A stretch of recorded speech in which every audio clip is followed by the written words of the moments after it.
My name is Lee Lovett. I'm not a doctor, but I consider myself an expert of sorts on stuttering because I battled it for some 25 years during my teens, 20s, and 30s. And I've read countless books on the subject, and I wrote a book about the methods that I use to control it. As this video will demonstrate, stuttering forced me to become a better person. I'm a long-retired attorney who co-founded dozens of still operating businesses, and I recently wrote 4 books. I also did a website for my family, but for those interested, you can find it at leeGlovett.com. For reasons still unknown to me, I began stuttering badly in early puberty, and the problem grew progressively worse. By my mid-20s, I had a wife, 2 sons, and I was flat broke. I just graduated from law school. When trying my first case in court, I was unable to say my own name or my client's name and many other words. The judge intervened and finished my words and sentences. It was ghastly. I wanted to die right on the spot, literally. I knew that absent immediate improvement of my stuttering, my nascent legal career was all but over. In the 1950s and 60s, there were few books, clinics, therapists, associations, and certainly no internet to help stutterers. So I scraped together enough money to pay for 6 sessions with a psychiatrist, Dr. Frank S. Caprio, a well-known author. I wanted Dr. Caprio to hypnotize me and tell me I didn't stutter. I thought that would cure me. He said that it might cure me for a month, or a week, or a day, or an hour, but that it wouldn't cure me permanently. In fact, he wasn't sure that there was a cure, a permanent one, for stuttering, but he felt that I could improve my stuttering dramatically. And he recommended that I try self-hypnosis. He explained that it was nothing more than a deepened state of relaxation and had no risks. He gave me a short paperback book on the subject captioned A Practical Guide to Self-Hypnosis by Melvin Powers. Its techniques weren't hard to learn, and I began giving myself daily self-hypnosis treatments, one before going to sleep, one before rising, and one during the day. I found that I really didn't need to be hypnotized as such. Simply being deeply relaxed seemed to do the job. When relaxed, I would visualize and hear myself speaking fluently. And the more that I maintained those images in my mind, the less that I stuttered. Self-hypnosis gave me fluency visualization on steroids.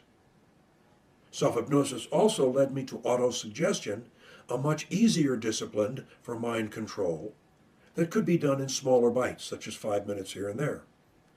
Autosuggestion was popularized by Emile Coué, a late 1800s pharmacist turned psychologist who wrote a series of books on the subject. Coué preached 3 things: relaxation, visualization, and repetition of the thoughts that you wish to have.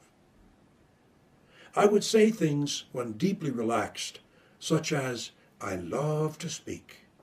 When I begin speaking, calm sweeps throughout my body. I focus on my message and the way I deliver my message, not on the words. I can see and hear myself speaking fluently. I repeated such statements up to 20 times per mind treatment, and over time, my mind became full of positive memories of fluency, and my stuttering gradually declined. By trial and error, I also discovered crutches, or tricks if you will, that enabled me to leapfrog over most feared words. These crutches helped me avoid creating new memories of stuttering.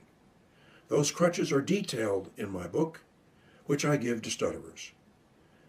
My crutches, combined with my multiple daily mind training treatments, enabled me to stutter less and less and less until my stuttering became undetectable as it now is. Yes, I still have stuttering fears every day, but not every hour or minute as I once did. And for decades now, only my wife has been able to catch me stuttering. Stuttering first threatened my life, and then it saved my life and made me a better person.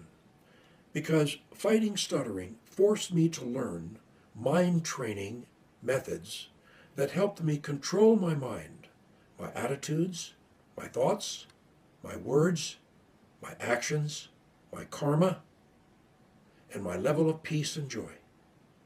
To this day, every day of my life, I still give myself what I call mind treatments.